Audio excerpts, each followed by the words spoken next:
I can't say I did any preparation to become the CEO at full scale. I've dropped out of 5 colleges. So I can't say that I was classically trained or did a whole lot of other stuff to be ready for the role that I'm in now at my own company. I feel like Mike Jordan, give me the rock and I'm scoring. Hey, came from the bottom, that's foreign. I swear that I'm up for the sun in the morning. Oof, hey, I gotta flex. I need a Nike bag, give me the check. I need the money and power, respect, but I promise I'm repping the O to the dead. Hey, oof, I told them out of my way. I don't got nothing to say. Now they can't run on my pace. My best advice, and I'm gonna steal a line from Leslie Knope of Parks and Rec for those of you who watch it, but find your team. Find those people who are smarter than you, who will challenge you, who will make you better, who will make your organization better. Surround yourselves with them. Don't ever let them go. Empower them. Help them to grow. Just treat them well, and they'll treat you well, and they will. Together, you can helm and work toward an organization that reaches stratospheric success. Like, you cannot do it without a strong network and a strong team, and without them behind you. Like, you're not going to be able to do it alone. I promise. My best advice for new CEOs is, you're going to be soaking in a lot of information, taking in a lot of inputs, like trying to figure out your new position or your new role. And take it in, but then process it through who you still are. That's the best advice I can give, is like really take the advice, learn as much as you can, but put it through the Andrew Morgan's filter. Put it through whoever you are and your life experiences and what you know. Try to apply it that way instead of just applying it literally. My best advice for new CEOs is do not micromanage your people. Have faith in them, have trust in them, show them in many different ways that you have trust in them, and also just keep them getting excited. Show them that you're excited about what you're doing, and everything else just kind of falls in place. The only tip I have for someone stepping into the CEO role is be a good communicator. Decisions have to be made that people below your role may not understand. And it's your job to help them understand why you're making that decision or why the company is moving in this direction or that direction. And the other thing that I think is just as important as decision-making and communication is know people's names. You can't know everyone's name in a 600-person company, but talk to people, stop and say hi. Ask them what they're working on. Ask them if there's anything you can do. Had a couple CEOs recently who had an open door policy for anyone in the company, and I think that's rare. And they were just fantastic listeners. I always walked out of the conversations, and they weren't long ones, they have stuff to do, but I always walked out there feeling empowered and feeling like what I was doing for the company mattered. As a CEO, if you can do those two things, you're going to get the people behind you. And you're going to find yourself leading people that believe not only in you, but in the company and what they're working for. So those are my tips. Don't be afraid to admit your mistakes, but then also put plans in place to grow from them and learn from them. Never do them again. Boom. Over the years, I've definitely become a better CEO. I've learned a lot of stuff, and I've also matured. Things that 10 years ago would have just driven me absolutely crazy or made me angry or just totally knocked me off track, I get out of the way of now. And I've learned to have patience in some cases. And in some cases, I've learned that patience is the last thing that you should be leaning on. So overall, I think my evolution as a leader, as a business person, and someone that has learned how to understand what is worth pursuing and what isn't have definitely evolved over the last 12 years. Do I think CEOs are born or made? I think it's both. I think there are definitely people that are born as natural leaders and go-getters that are going to run the show. And then I think there are definitely people who are not born that way, but are catapulted for one reason or another into a situation where they take over as a CEO. And both can be very effective and both can work very differently. I'm not sure if CEOs are born or if they're made. I think that you find specific qualities of leadership and vision, being decisive, usually energy and charisma come with successful CEOs. Now, whether you're born with those qualities or you learn to have them, that's a different topic.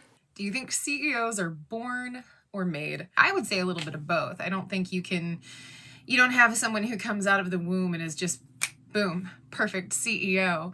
But then you also have people who can be really book smart and, learn all this stuff, and then they just don't have it. They have no interest. They don't want to be a CEO, and that's okay too. It's a totally valid choice. So yeah, I would say it's both. Well, if we're going to be technical, every CEO at some point has to be born. So you have your answer. I'm going to say I think CEOs are born. Being a CEO, it's a leadership position. Leaders are people who were born that way.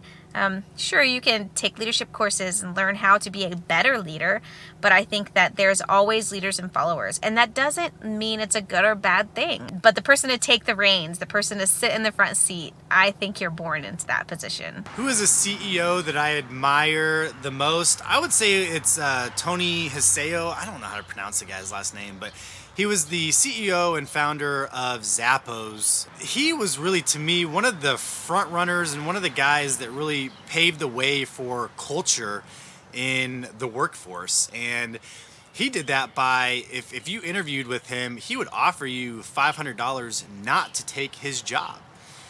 I think that's really cool. It's a way to know that the people that you're hiring are invested in what you're doing. And, it just snowballed from there. Everything that he did with that company, really kind of stemmed off of the culture and how you treat your people. I am so fortunate. I know a lot of really, really, really fantastic CEOs. Matt DeCoursey is one of the best business minds I know, but weirdly that he's such a champion for the people that he cares about and the people that are in his circle. And that's really cool. Watson, he's had 2 enormous exits. He has a fantastic technical mind paired with business sensibility, and he's a good guy. And I love that.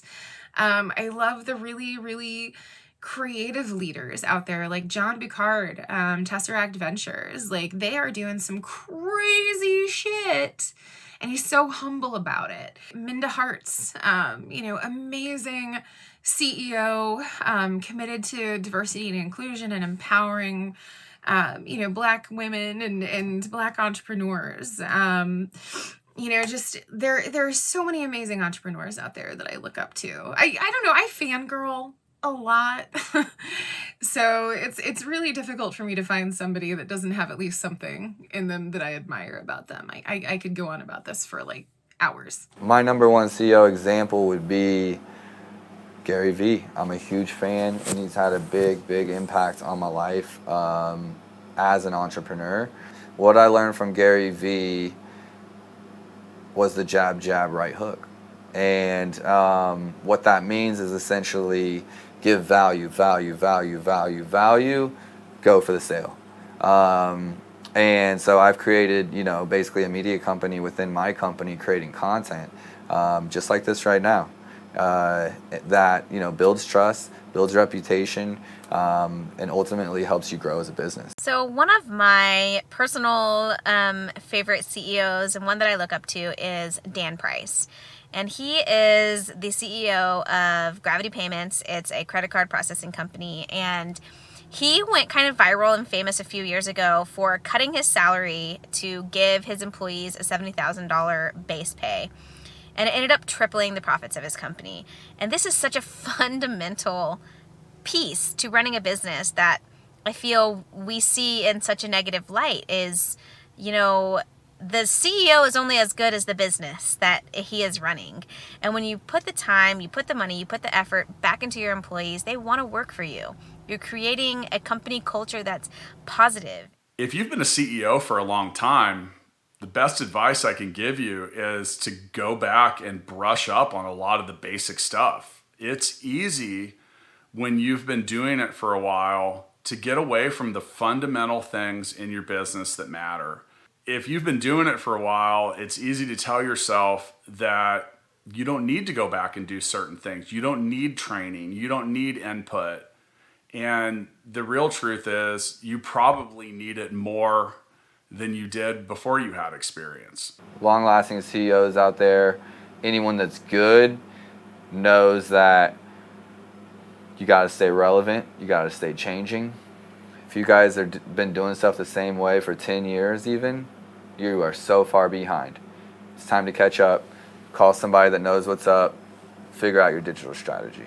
If I could give some advice to a long-standing CEO, I would say, take note of how long you've been in your position, and is it time for you to step aside? Maybe become a board member and let someone else lead the direction of the company. I think it's a challenge to be a successful CEO for 20 years. So much changes with technology, within an industry, with production, there's just so much to keep track of over the course of 20 years. I think it'd be difficult to be on the cutting edge of leadership and technology and the company and all of that for a really long amount of time. So I think you should take a step back, recognize that you can still add value and experience and wisdom, and know when it's time to hand off the reins and ride off into the sunset. Never having been a long-standing CEO, my best advice to a long-standing CEO is to don't be afraid to shake things up and get experimental. Just because you are really, really good at something and you've been doing it for a long time and it's the way that we've always done things, doesn't mean that it's the best way, doesn't mean that you can't get better, doesn't mean that you should be afraid of innovation. And that's, hashtag not all CEOs. Hey, oof, I told him out of my way. I don't got nothing to say.